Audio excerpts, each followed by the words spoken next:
ശരവണഭവ. എല്ലാവർക്കും കാർത്തികേയം യൂട്യൂബ് ചാനലിലേക്ക് സ്വാഗതം. ഇന്ന് ഞാൻ നിങ്ങളുമായിട്ട് പങ്കുവയ്ക്കുന്നത് നാളെ ശുക്രപ്രദോഷമാണ്. അതിൽ തന്നെ തിരുവാതിര നക്ഷത്രവും പ്രദോഷവും കൂടിയിട്ട് ഒന്നിച്ച് വന്നിരിക്കുന്നു. നമുക്ക് സാധാരണ തിങ്കളും ശനിയും ഒക്കെ പ്രദോഷം വരാറുണ്ട്, പക്ഷേ തിരുവാതിര നക്ഷത്രമായിട്ട് വരുന്നത് വളരെ റയറായിട്ടാണ്. അപ്പോൾ നാളത്തെ ദിവസം തിരുവാതിര നക്ഷത്രത്തോട് കൂടിയ പ്രദോഷമാണ്. ഭഗവാൻ മഹാദേവൻ്റെ നക്ഷത്രമാണ് തിരുവാതിര എന്ന് പറയുന്നത്. ആ ദിവസം നമുക്ക് മഹാദേവനെ പ്രാർത്ഥിക്കാനും പൂജിക്കാനും ഒക്കെ വളരെ നല്ല ദിവസമാണ്. ഒപ്പം തന്നെ ശുക്ലപക്ഷ പ്രദോഷവും കൂടി വന്നിരിക്കുന്നത് കൊണ്ട് അതിന് ഇരട്ടി ഫലം ലഭിക്കും. അതുമാത്രവുമല്ല, വെള്ളിയാഴ്ചയാണ് നമുക്ക് ഈ പ്രാവശ്യം പ്രദോഷം വന്നിരിക്കുന്നത് എന്നുള്ളത് അതിൻ്റെ മഹത്വം വർദ്ധിപ്പിക്കുന്ന ഒന്നാണ്. വെള്ളിയാഴ്ച ലക്ഷ്മി പൂജയ്ക്ക് വളരെയധികം പ്രാധാന്യം നിറഞ്ഞതാണ്. സാധാരണ ഞാൻ എപ്പോഴും വെള്ളിയാഴ്ചകളിൽ ചെയ്യുന്ന ലക്ഷ്മി പൂജകളെപ്പറ്റി നിങ്ങൾക്ക് പറഞ്ഞു തരാനുണ്ട്. ഇപ്രാവശ്യം നമ്മൾ ചെയ്യേണ്ടത് ലക്ഷ്മി കുബേര പൂജയാണ്.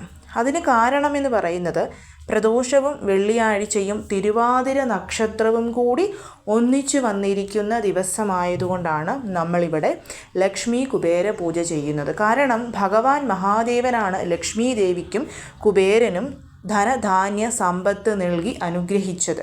അതുകൊണ്ട് തന്നെ നാളത്തെ ദിവസം നിങ്ങൾ വീട്ടിൽ ലക്ഷ്മി കുബേര പൂജ വേണം ചെയ്യാനായിട്ട്. ലക്ഷ്മി കുബേര ഫോട്ടോ ഉണ്ടെങ്കിൽ ആ ഫോട്ടോയ്ക്ക് മുൻപിൽ 2 നെയ്ദീപങ്ങൾ കൊളുത്തി വെച്ച് 5 രൂപയുടെ നാണയങ്ങൾ കൊണ്ടോ വെളുത്ത പൂക്കൾ കൊണ്ടോ കൂവളത്തിലകൾ കൊണ്ടോ നമുക്ക് ലക്ഷ്മി കുബേരന്മാരെ അർച്ചന ചൊല്ലി പ്രാർത്ഥിക്കാം. ഓം ശ്രീ ലക്ഷ്മി കുബേരായ നമ എന്നുള്ള മന്ത്രം 108 പ്രാവശ്യം ചൊല്ലി അർച്ചന ചെയ്താൽ മതിയാവും. അതിനോടൊപ്പം തന്നെ ചന്ദനം പുരട്ടിയ 3 കൂവള ഇലകൾ നമ്മൾ ലക്ഷ്മി കുബേരന് സമർപ്പിക്കുകയും ചെയ്യണം. സമർപ്പിച്ച് ധനധാന്യ സമൃദ്ധി എൻ്റെ കുടുംബത്തിൽ ഉണ്ടാക്കി തരണമെന്ന് പ്രാർത്ഥിക്കണം. ഇത് നാളെ പ്രദോഷ സന്ധ്യാസമയത്ത് ചെയ്യുന്നതാണ് ഏറ്റവും ശ്രേഷ്ഠം.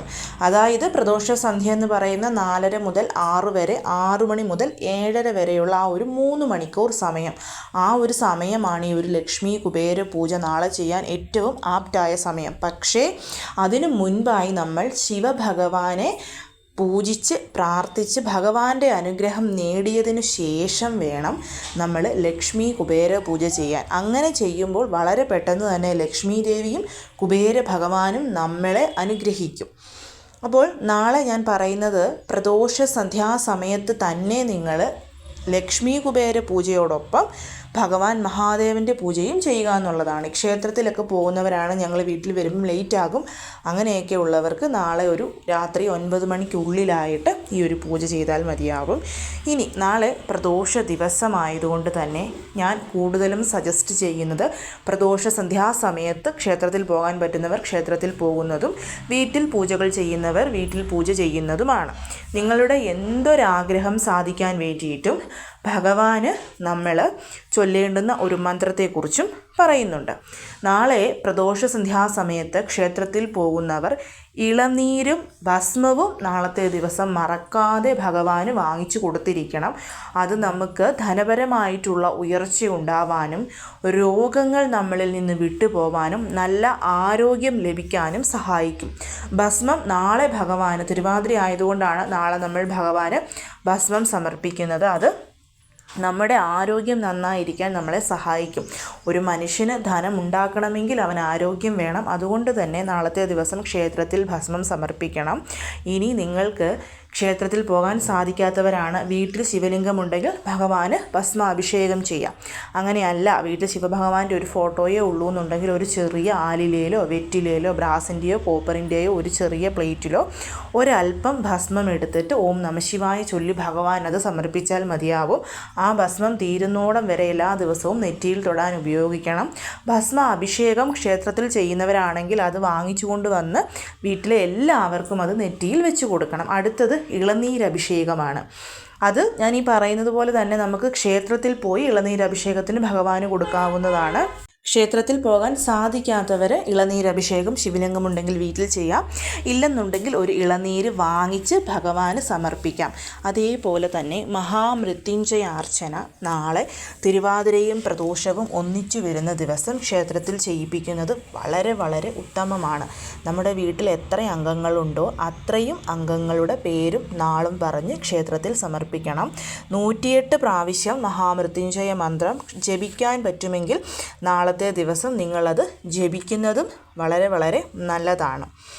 ഇനി ക്ഷേത്രത്തിൽ പോയിരുന്നാണെങ്കിലും വീട്ടിലിരുന്നാണെങ്കിലും ചൊല്ലേണ്ടുന്ന ഒരു മന്ത്രത്തെക്കുറിച്ച് പറയും. ഇപ്പം വീട്ടിൽ പൂജാതി കാര്യങ്ങളൊന്നും ചെയ്യാൻ താല്പര്യമില്ലാത്തവരാണെന്നുണ്ടെങ്കിൽ ഞാൻ ഈ പറയുന്ന ഇളനീരഭിഷേകം ഭസ്മാഭിഷേകം ഒക്കെ ക്ഷേത്രത്തിൽ ഭഗവാന് ചെയ്തിട്ട് ഭഗവാന് നമ്മൾ മുല്ലപ്പൂമാല, ഇതെല്ലാ പ്രദോഷത്തിനും ഞാൻ പറയുന്നതാണ്, ദാമ്പത്യ സൗഖ്യത്തിന് വേണ്ടിയിട്ട് ഭഗവാന് നമ്മൾ മുല്ലപ്പൂമാല സമർപ്പിക്കണമെന്ന്.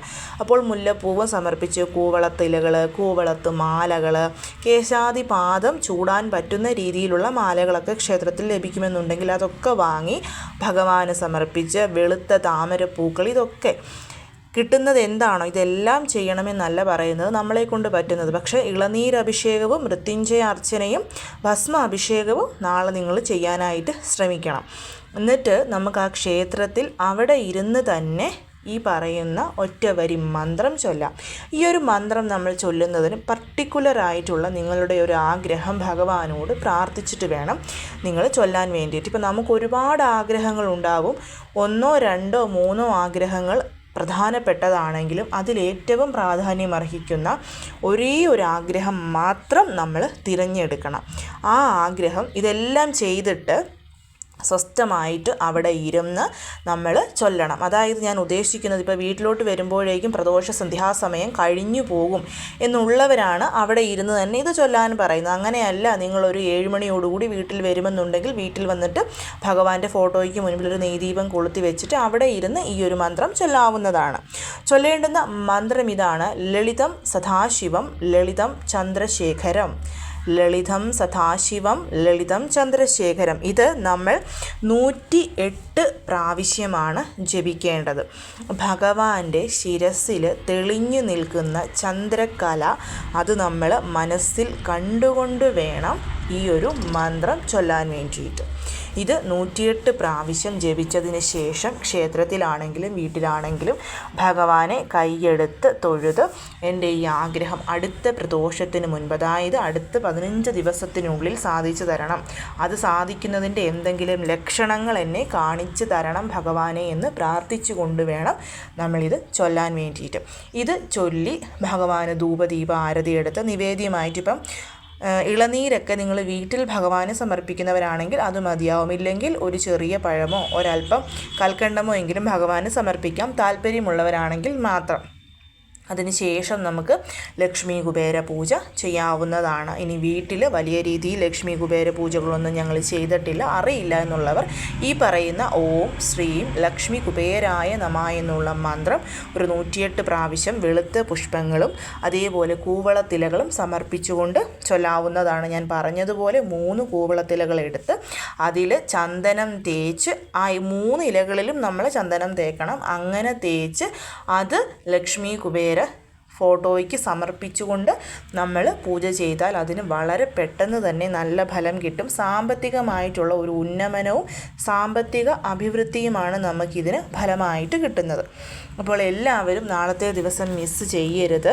പ്രത്യേകിച്ച് ഈ കാര്യങ്ങളൊക്കെ നിങ്ങളെക്കൊണ്ട് പറ്റുന്ന കാര്യങ്ങൾ എല്ലാം ഒന്നുമില്ലെങ്കിലും എന്തൊക്കെ ചെയ്യാൻ പറ്റുമോ അതൊക്കെ ക്ഷേത്രത്തിലും വീട്ടിലുമായിട്ട് ചെയ്യാനായിട്ട് ശ്രമിക്കണം. കാരണം നാളത്തെ ദിവസം നമ്മുടെ ഗ്രഹങ്ങളുടെ എനർജി തന്നെ വളരെയധികം ആക്റ്റീവായിട്ടിരിക്കുന്ന ഒരു ദിവസമാണ്. അപ്പോൾ എല്ലാവരും ഇത് ചെയ്യാനായിട്ട് ശ്രമിക്കണം. എല്ലാവരെയും മുരുകൻ അനുഗ്രഹിക്കട്ടെ. ഓം ശരവണഭവ.